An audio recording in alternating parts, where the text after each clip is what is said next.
Recording by Sarah Angelisi. The Beasts in the Void by Paul W. Fairman. Holloway was used to big game hunters in their expeditions to other worlds, but this trip was sheer madness, a spaceship stalking among. The examiner looked doubtful and said, "But Mr. Holloway, regulation requires that I read your log before I take verbal testimony." Holloway's face was drawn and ravaged. His bloodshot eyes sat in black pits. They were trained on the examiner, but looked through him rather than at him. Holloway said, "But I must talk. I've got to tell you about it. I have to keep talking." "But," Holloway's words tumbled out, "it started in the control cabin there in deep space. When Mrs. Kelvey came in, she was the blonde one. I turned around and she said, 'Captain, there's a big tiger in the companionway.'" The desperate Holloway, fearful of being stopped or running out of words, went into minute detail. "She made the statement as a pouting complaint, almost casually. Then, before I could speak, she realized what she said and her face changed. A kind of horrified double take. A tiger in the companionway of a spaceship. This last was an incredulous question she asked herself. Then she fainted. I looked outside. I thought I saw something blurred and indistinct, but it vanished quickly if it really was there at all. The companionway was empty. No tiger, no animal of any kind." The examiner, holding up a hand of protest, looked like a man directing traffic. "Please, Mr. Holloway, please. We must remember regulations." Holloway's eyes closed for a moment, but he resolutely forced them open as though afraid of something. The scene was Holloway's two-room suite in the Space Portal Hotel. There were 3 men present: Holloway, skipper of the Space King, John Mason, port resident, and Merle Kennedy, section examiner of the Space Authority people. Kennedy regarded Holloway with frank concern. Good heavens, the man was a complete mess, looked ready to collapse. Kennedy turned to Mason. "This could be postponed, you know." Mason was regarding Holloway also. Strange, he thought. Holloway had left in a fanfare of publicity. Now it appeared his return would be even more dramatic. Maybe Holloway was that kind of a chap, the kind things just happened to. He was quite young, though he certainly didn't look it now. He'd been known as a playboy ever since his father struck it big in Venusian oil. But good-looking, personable. He had worn the label well. He'd been good copy because the public regarded him with patronizing affection. To them, he'd been a nice kid having fun, not a young wastrel wasting his father's money. Naturally, he would pick a glamour girl to play the romantic feminine role, and Melody Hayden had filled the bill perfectly. Together they had enchanted the public. Princess and Prince Charming stuff. Then tragedy. Disaster in a rocketing sports car. Melody's coffin sealed before the funeral. Young Holloway coming off without a scratch. Melody's death was a bombshell, and everyone asked, "What will he do now?" expecting, of course, something sensational. He didn't let them down. Dramatically, he announced a completely new life. He bought a spaceship and forswore his old ways. He had quite a reputation as a big game hunter. He'd stalked the vicious Plutonian ice bears and lain in Venusian swamps waiting for the 10-ton lizards to rise out of the slime. He had knocked over the wildest of animals, a telepathic Uranian mountain wolf, and had dropped in flight a Martian radar bat, a feat duplicated by only 3 other marksmen of record. So what more natural occupation than guiding hunting parties in deep space? Holloway had been obviously torn by Melody's tragic death. Perhaps out among the stars he could forget. There had been some trouble, Mason recalled, in clearing Holloway's first cruise. A party of 5. Not to any established hunting ground, but a DU thing. Destination unknown. And they were always trouble. Clearance had been made, though, and now, here was Holloway back again, dramatically of course, with one of his party dead and the other 4 in trance-like stupors. Strange. And stranger still, Holloway's reason for wanting to talk immediately, with no rest, no medical attention. "It will help keep me awake. I mustn't go to sleep. Can't I make you understand? I've got to stay awake." Mason pitied the man. He turned to Kennedy. "I have the log here, sir. Perhaps you could go over it now." Holloway leaned forward. "I'll tell you what's in the log, every word of it, if I just sit here waiting." Mason laid a hand on his knee. "It's all right, old chap. I won't let you go to sleep. You and I will talk while Mr. Kennedy goes through the log. It won't take long." Mason handed the book to Kennedy. He was almost apologetic. "It's a strange log, sir. Strange?" Kennedy frowned. Logs had no right to be strange. There were regulations, rules stating exactly how a log should be kept. "Well, sir, the lad is young. His first trip. I just meant there's perhaps a little more in the log than should appear there." "We'll see," Kennedy said. There was a slight frost on his words. If disciplinary measures were in the offing, it would pay not to get too cozy with Holloway and the resident. Kennedy opened the log. The first entry was dated June 3rd, 4:10 p.m., Earth time. Kennedy frowned. Permissible, of course, but sloppy, very sloppy. The better skippers computed from Orion immediately after blastoff. Kennedy sat back and began to read. June 3rd, 4:10 p.m. We blasted at 2:18 p.m. A good getaway. Course 58.329 by the polar angle. No blast sickness among the passengers. They are old hands. I put the automatic board into control at 3:50 p.m. I checked the tubes. Pressures balanced and equal. I don't like this cruise. I don't like Murdo. He's a domineering slob. The other four, well, Keebler is an alcoholic, Kelvey an empty-headed opportunist. I don't particularly dislike them. They're just a worthless pair who would rather fawn on Murdo and take his insults than work for a living. The two wives are both young. Martha Keebler has a child's mind in a woman's body. Jane Kelvey is an oversexed witch with an indecent exposure complex. I may have trouble with her. Already she's parading around in skimpy shorts and a bra. Evidently Murdo doesn't care for women. He pays no attention to her. Money and power are his dish. And a terrible restlessness. Melody, baby, I wish you were here. June 4th, 3 p.m. I had a talk with Murdo about this silly cruise. Tried to swing him onto something that makes a little more sense. Pluto, Venus, Ganymede, some hunting ground I'm familiar with. No good. Even a suggestion and he thinks you're crossing him and snorts like a bull. Still demands to go to this place where big game prowls in space. Where elephants and leopards and snakes and anything you can name flies around your ship and look in your ports. Where you do your hunting in spacesuits right out in the void. Why in hell did I fall for this idiocy? Guess I just didn't care. Maybe I thought it was a good idea because it sounded like a cruise you could get killed on without much trouble. No, I shouldn't say that. Melody wouldn't like me to say it. She was so wonderful, so level-headed. How wrong they all were about us. About her. Because she was so beautiful, I guess. I tried to tell them I'd married an angel, and they took bets among themselves on how long it would last.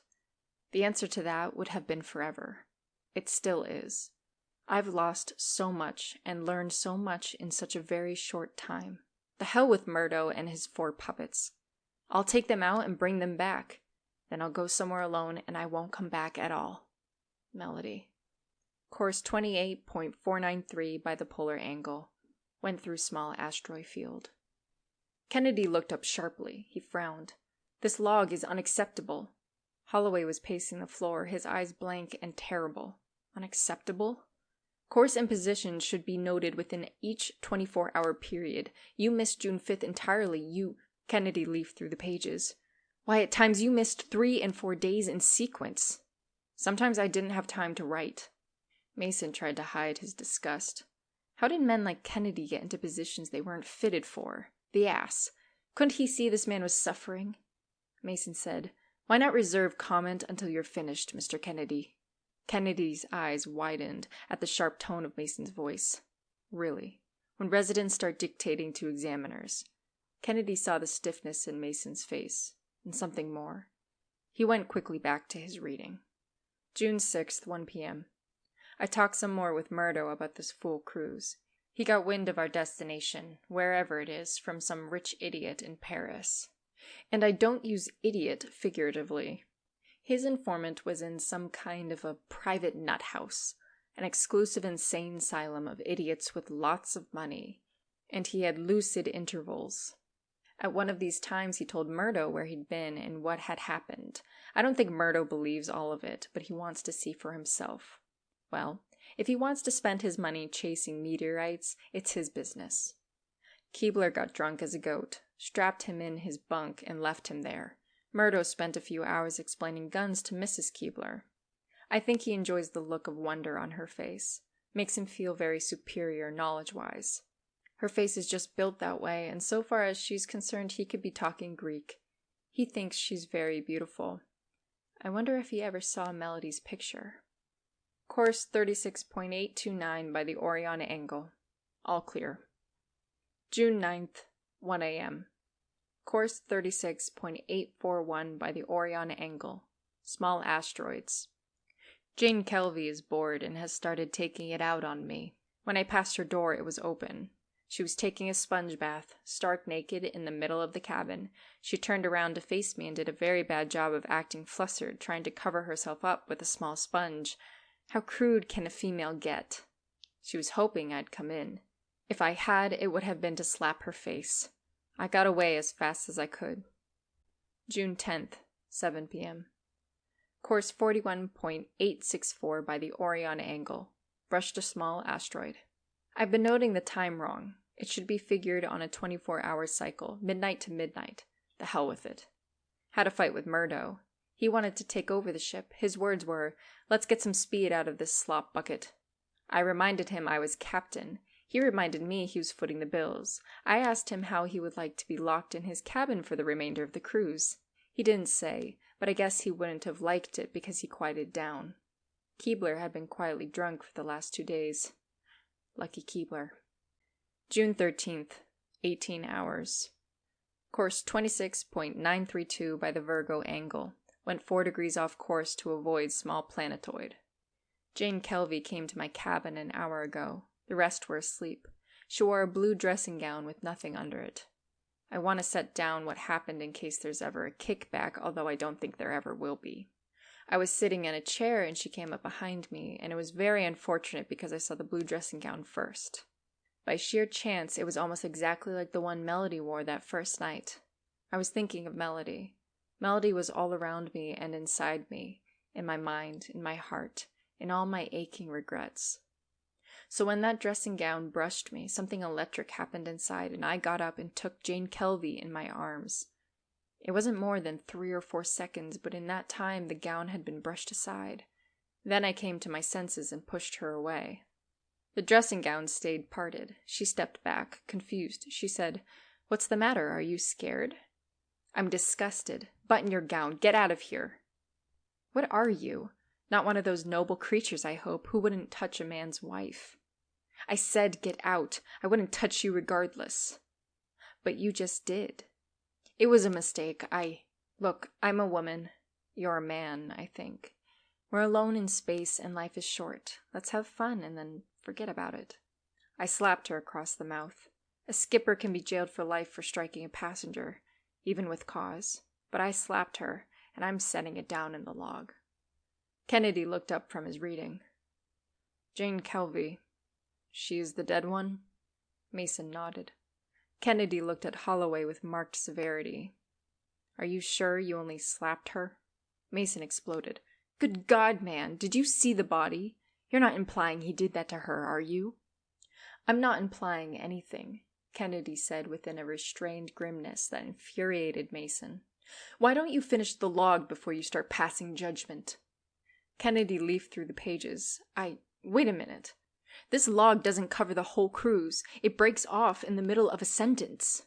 Read what's there, man. Read what's there." Very serious, Kennedy muttered.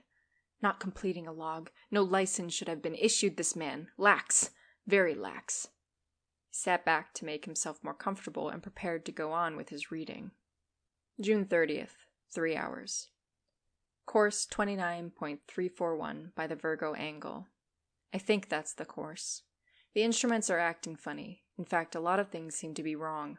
Some of the constellations aren't in the right places anymore. I began noticing these things a couple of days ago and spoke to Murdo. I suggested we turn back. I told him it was my duty as a skipper to look out for the welfare of my passengers, and that included not continuing if vital instruments showed signs of failure. He sneered at me and said, "I thought you were a big game hunter, Holloway." I told him I'd hunted big game, yes. "It doesn't sound like it. You sound like a timid old woman, so you've made some miscalculations. The course is still right. It's on the flight pattern in the automatic control board, and I know it's correct because I gave it to you. But if instruments fail, nothing stays right. Okay, you're the skipper. If you've turned yellow and want to show your tail, I guess there's nothing I can do about it. He almost got his jaw broken, but I was able to hold myself. Then, suddenly, I didn't care. I didn't care whether Murdo stayed alive or got killed. As to the others, they'd come on the cruise with their eyes open. They deserved whatever they got, and I certainly didn't give a damn about myself. Guess I wasn't cut out to skipper a ship. A skipper should care. That's all he should do, just care. I'd rather dream about Melody. I don't know what the date is. The chronometer stopped, so I don't even know what time it is. But what does it matter about the time if you don't even know what day it is? We just go on and on. Murdo. I can't figure out.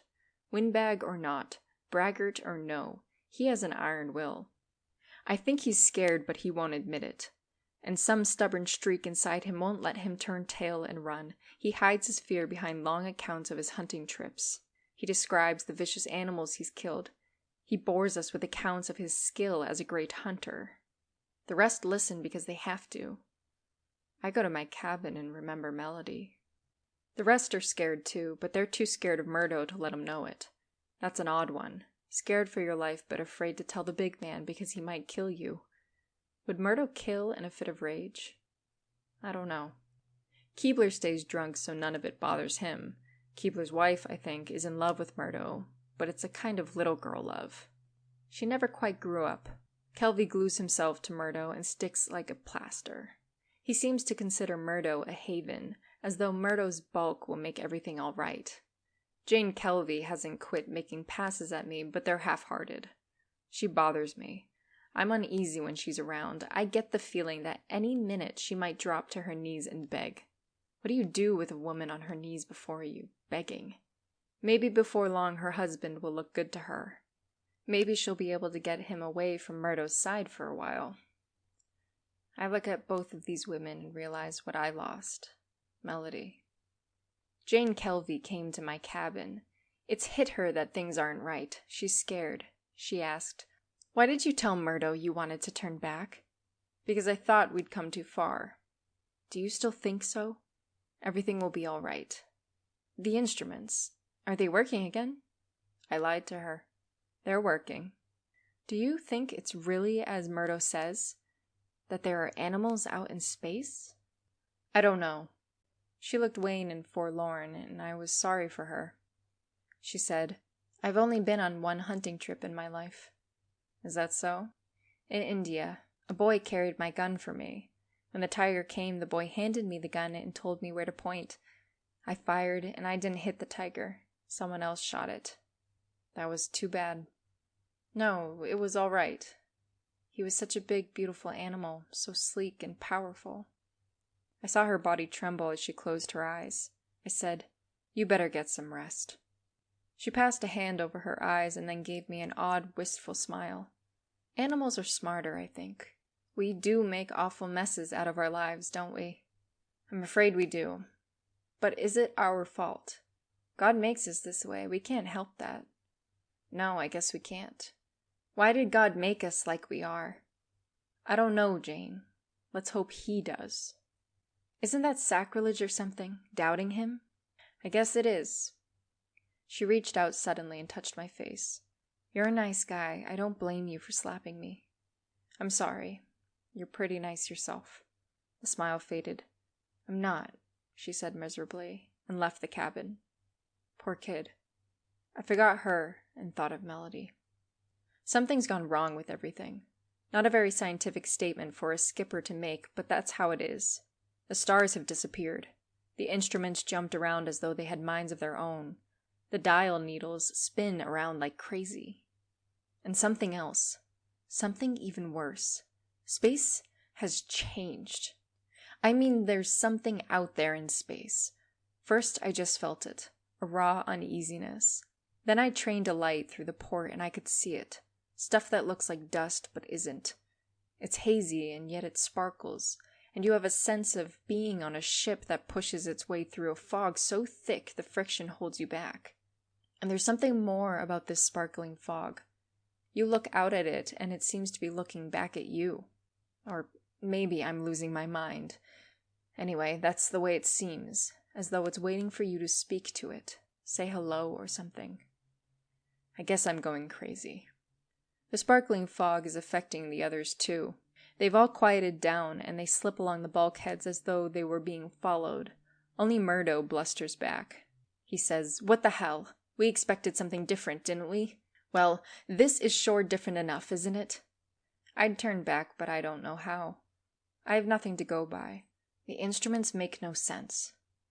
I am going crazy. I looked out the port just now and saw a water buffalo.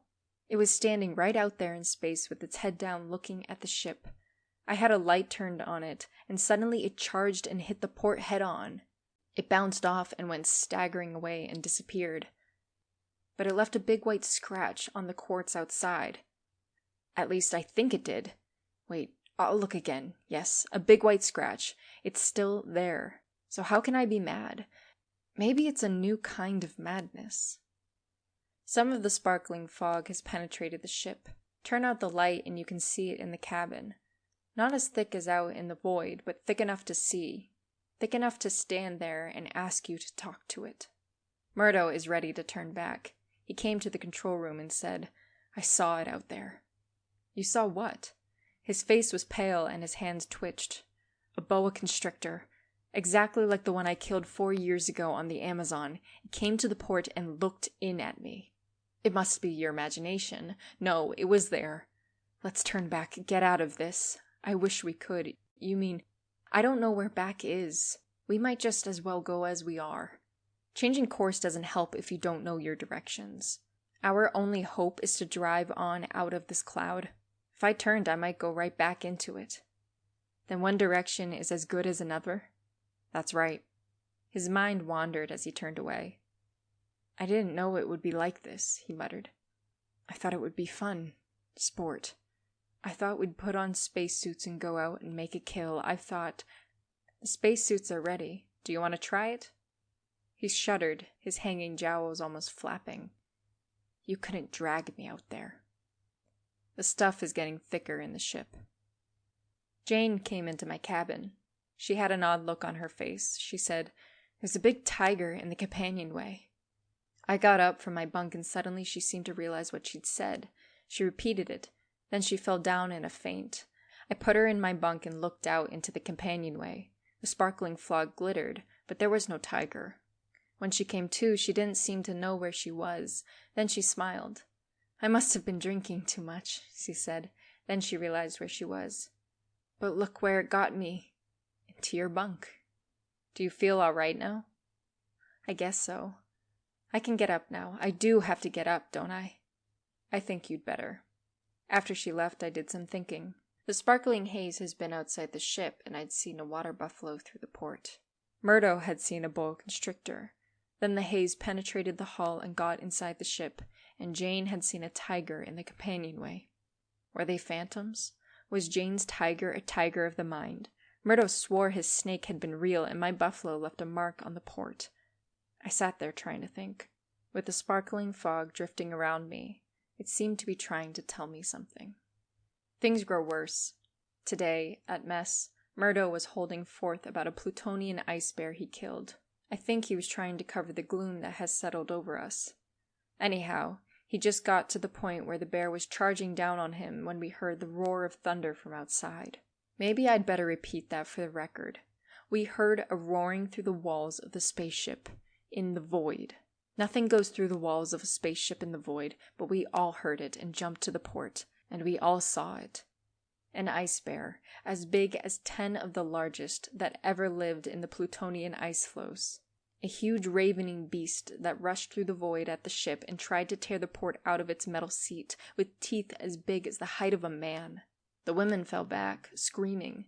Keebler, in his usual stupor, stared blankly as though not realizing what was going on. Kelvy looked to Murdo for guidance. When none came, he crouched behind a chair. Murdo fell back slowly. step by step as though his eyes were fastened to the course and it was hard to pull away. I don't remember what I did. Murdo was saying, "My God, my God, my God," as though chanting a ritual. He tore his eyes from the sight and looked at me. "You wanted big game, Buster," I croaked. "There it is. But it can't be real. It can't." "Maybe not, but if that pork gives, I'll bet it won't be from vacuum pressure." "Vacuum draws, it doesn't press," Kelvy babbled inanely, but nobody paid attention to him. The beast made 2 more charges on the ship, then drew back screaming in rage from a snapped tooth. And all around us, there in the ship, the sparkling fog glittered and tried to talk. 2 hours. The beast still rages in the void outside our ship. Jane is dead. She was horribly mangled. I put her in her bunk and laid a blanket over her, and now the blanket is soaked in her blood. No one could have helped her. It happened in the lounge. She was in there alone. I was in the control room. I don't know where the rest were. I was working uselessly with the controls when I heard a terrible scream mixed with a hideous snarl. I ran into the companionway and stared toward the lounge. Murdo appeared from somewhere, and we were shouldering each other on the companion ladder. Murdo fell heavily. Then we were both looking into the lounge. It was too late to help Jane. We saw her there, still and bloody. A shiny black leopard was crouching gory-mouthed over her body with its paws on her breast. Its eyes were black magnets, holding mine. I said, "Get a gun," trying to speak without moving my lips. "But, damn you, get a gun!" Murdo staggered away. It seemed a year before he came back with a Henze Special 442. The leopard was tight, ready to spring. I didn't dare move a muscle. I said, "Over my shoulder. Get him. Don't miss." The last was a little silly. How could a man miss with a Henze at 10 feet? Murdo fired and tore the leopard's head off. It was down already, so it didn't move. It sat there headless, its tail twitching slightly. Then it was still. I didn't hesitate this time. I said, "Come on. We've got to get this out of here before the others show." We put the dead leopard into the forward storage bunker. Then I picked up poor Jane and carried her to her room. Murdo helped me up the ladder. The others were in the companionway, and they pressed back in horror to let me pass. For the first time since we started, Keebler was sober. Ashen, shaky, stone sober. He broke, screamed, and ran for his bottle, the world of reality too terrible for him to bear. There was no huddle, no conference, no meeting of the minds. Everyone else went to the galley and sat staring into space, stared at the dancing little sparkles in the air. I went to my cabin. When confronted by a reality, no matter how crazy and improbable, a man must not turn from it. He cannot carry the mangled body of a woman in his arms and then say to himself, "This isn't real because it doesn't make sense." It does make sense. Some kind of sense, or it would not exist. A man must say, rather, "I don't understand this, and maybe I never will, but God gave me a brain and I must try. I can't sit back and deny reality. I must try to understand it." I cleared my mind and tried to rationalize the things around us. Out in the darkness there was a terrible roaring and yammering, the thuds and bellows of violence. I went to the port. There, in the light of the ship, the ice bear and the water buffalo were fighting. It was a terrible and magnificent thing, but to me it was anticlimax, a sideshow of almost casual interest. The ice bear outsized the water buff by too much to be in any danger, but the buff fought savagely, and the ice bear had no easy time. The buff opened a long, deep gash in the bear's throat when the bear missed a lunge, and the Plutonian mammal fell back with a roar of pain and fury. They came together again, and this time the bear got the buff in a hug, and it was all over. The buff's spine broke, and the bear bent the body double, then tore it to pieces. I wondered if the others were watching. I went back to pacing, back to my thinking. I have been thinking, racking my brain, and of one thing I'm sure. Some invisible intelligence is trying to help me, trying to give me knowledge. Sparkling fog? A great and wonderful thing has happened, and I know. Do you realize what that means? To know in a situation like this, and to be wonderfully and wildly happy? The knowledge was not all given to me. There was a thought process of my own developing. The thing given me was the basic knowledge upon which to build, and proof of this knowledge, absolute and indisputable proof. The sparkling fog is mind stuff. I will not defend that statement. I will not rationalize it, but I will seek explanations, consider possibilities. Known. This sparkling fog through which we drift is intelligent matter, the stuff of thoughts, the basic material from which consciousness springs. It is consciousness itself. Supposed. It is probably electronuclear in composition, and appears to be completely innocent. By that I mean it has no intention to harm, perhaps because it does not understand the difference between good and evil, harm and help, pain and pleasure. It has only one urge, the basic urge of all creation, to evolve, to develop. As the tree has but one basic urge, to grow and greaten, the flower has but one desire, to bloom, to improve, to assert itself through evolution and become better. Perhaps, and who can successfully deny it, this great space cloud could be a storage place of the Creator himself, a storage place for mind stuff. When an infant or an animal or a plant is touched with the magic thing called life, where does the magic come from? Is it created at the very moment, or does it come somehow from a source pile? Is this cloud a source pile of life itself?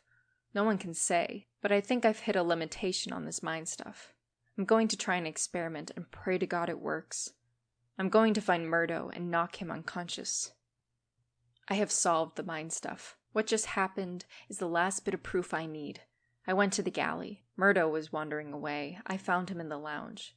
I stepped casually in front of him, set myself, and drove a straight right to his jaw.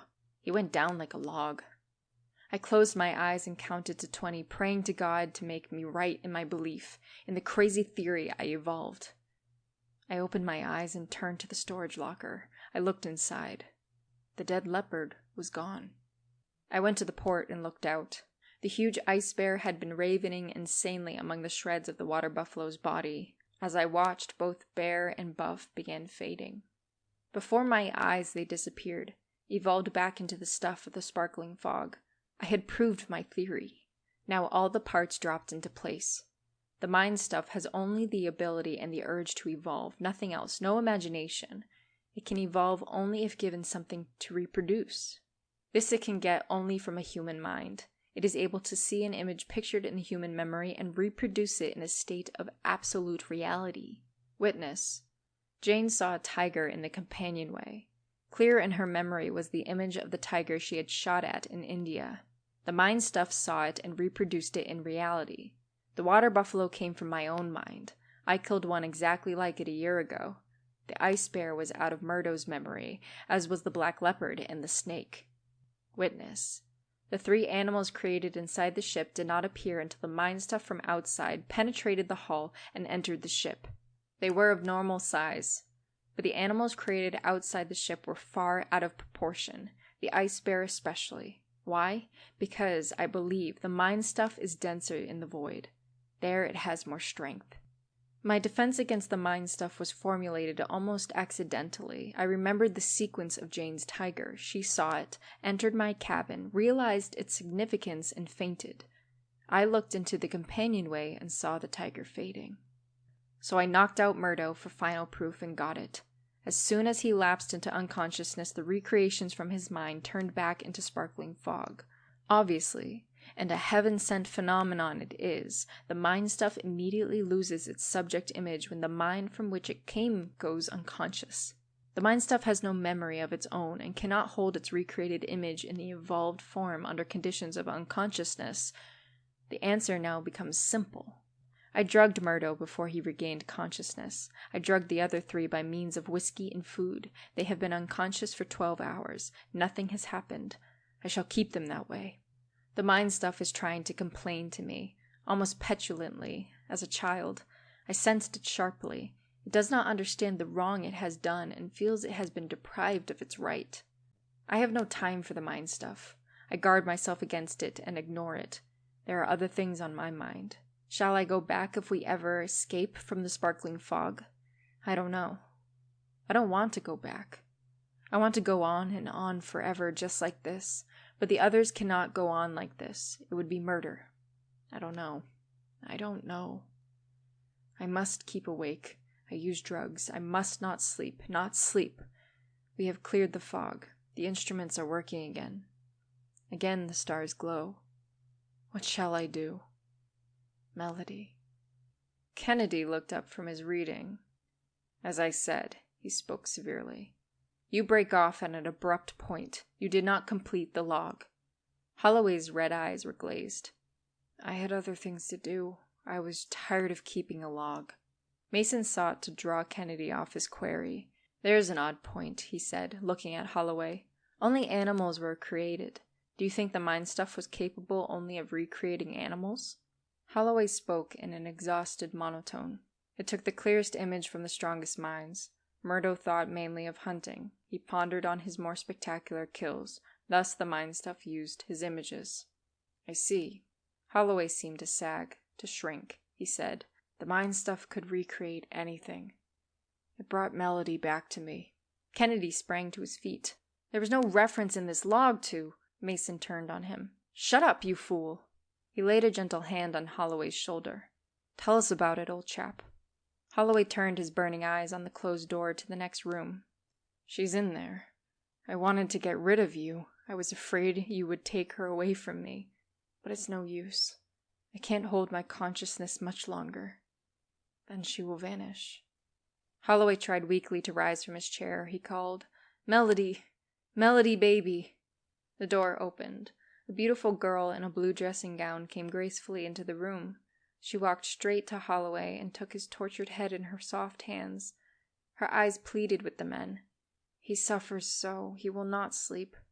I can't make him sleep. I don't understand. Holloway's head dropped suddenly onto his chest. He slumped down in his chair, and as he did so, a change took place. The two men stood rooted, staring. As Melody began to fade, slowly, slowly, into a transparent image, into a mist, into a handful of sparkling fog. Then she was gone. Mason knelt by the bone-thin body in the chair. He made a quick examination and got wearily to his feet. Holloway's dead, he murmured. Drugs of that nature would kill an elephant. I can't understand how he lived so long. Kennedy blinked and seemed to come out of a trance. He frowned. And the investigation hardly started. Mason shook his head and looked pityingly at Kennedy. It was just no use with a man like him, Mason said. There's one point entirely apparent without an investigation. What's that? Mason's voice was sharp and cold. That our little playboy, for all his reputation of frivolity, was a better man than you and I put together. Does that register, Mr. Kennedy? Kennedy flared. Now see here, I'm only doing my job. Oh, shut up, Mason said, and strode out of the room. End of The Beasts in the Void by Paul W. Fairman. Recording by Sarah Angelisi.